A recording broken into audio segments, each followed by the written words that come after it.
Okay, so this is all about logic gates, and this is the first topic in Learning Outcome 6. So we've finished Learning Outcome 1, which is all the introduction stuff and introductory bits to electric circuits. So that is electric power, internal resistance, Kirchhoff's first two laws, and combining resistors in parallel and series. We're going to jump ahead to Learning Outcome 6. This will be a nice easy one for us to do quite quickly before the end of term.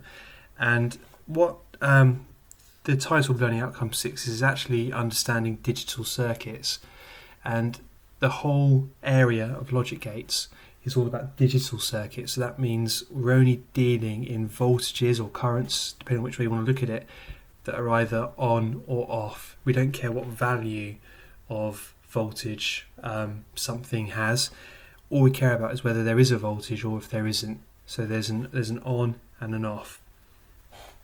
And we're not going to worry too much about kind of building real circuits with this. We just want to understand kind of how we might use these in theory. And next week we're going to have a look at the maths of this, which isn't very hard at all. So I think you'll find this pretty interesting, but also reasonably straightforward.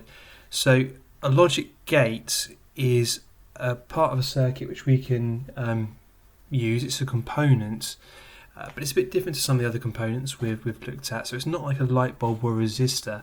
It's actually made of lots of other things all stuck together inside a chip like this. I'm going to turn the pointer on.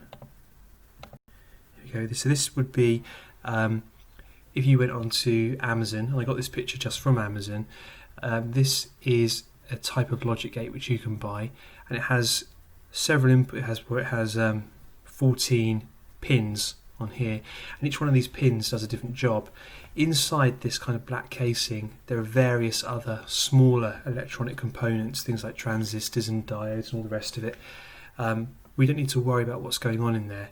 We need to think about logic gates as being one of a small number of specific types of chip that do a particular job for us in a circuit.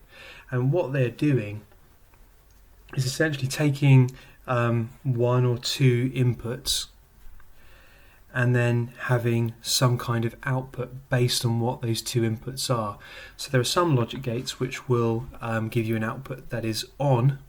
So that's a 1 if both inputs are on.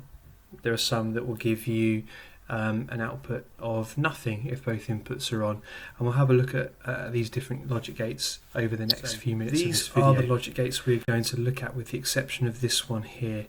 I was a bit lazy with this and I just did a Google image search, and this was what came up.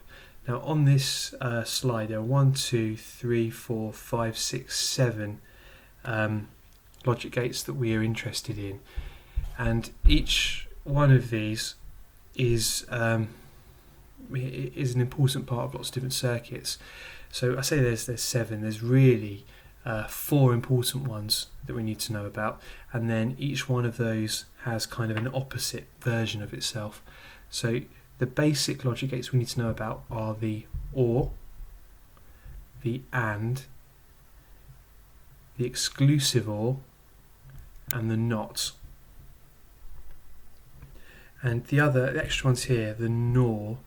This NOR gate is exactly the same as having an OR gate followed by a NOT, and the AND gate is the same as, the NAND gate is an AND gate followed immediately by a NOT gate. So if we stuck a NOT gate on the end, on the output of the AND gate, we would have a NAND, and it's the same for each one of these.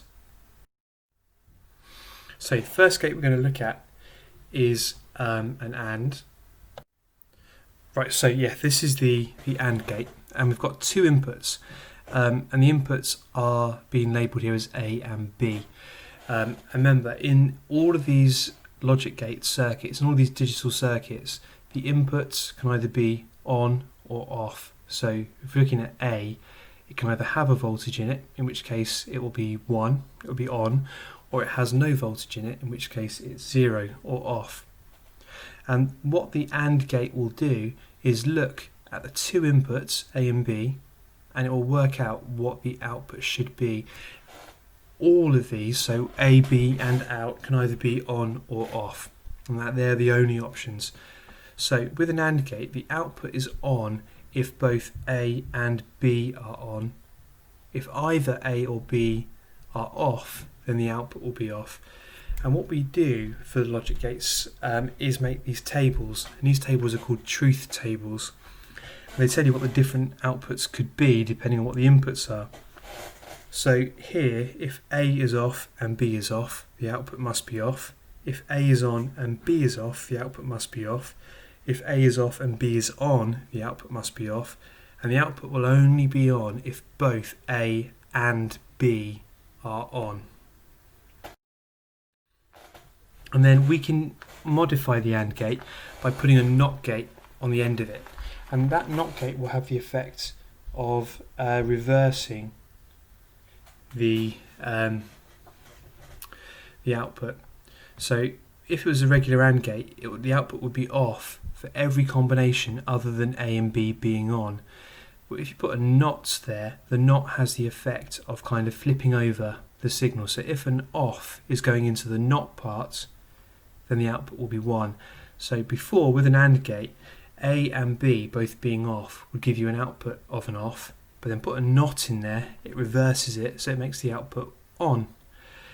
If A is on and B is off, the output from the AND gate would be off, so the NOT would flip that over and turn it into an on. So this would be the kind of the same, but in negative to the AND gate, sorry. Okay, OR. So we need to remember the shapes of these. So the AND gate looked similar, but it was a straight line along there. And if it's a NOT, you have a little circle at the end. So for the OR will give you an output of an on if A or B are on. So if both of them are off, neither A nor B is on, the output will be off. But for all the other combinations, the output is on, because if A is on and B is off, then one of them is on, so the output will be on. If B is on and A is off, the output will still be on. And if they're both on, that's fine as well for an OR gate. The output will be on as well. So stick a NOT on the end of that, and that will have the effect, just as with the NAND gate, of flipping over the output, reversing it. So if A is on and B is off, the OR gate would give you an output of on. Putting the NOT there would turn that back into an off. So for a NOR gate, the output will be off for every combination other than both of the inputs being off. And this is the NOT just on its own. So this is a nice way of wording it. The NOT gate is an inverter, so it will flip over whatever the signal is. So if the input is on, the output will be off. If the input is off, the output will be on. Okay, and this is the final type.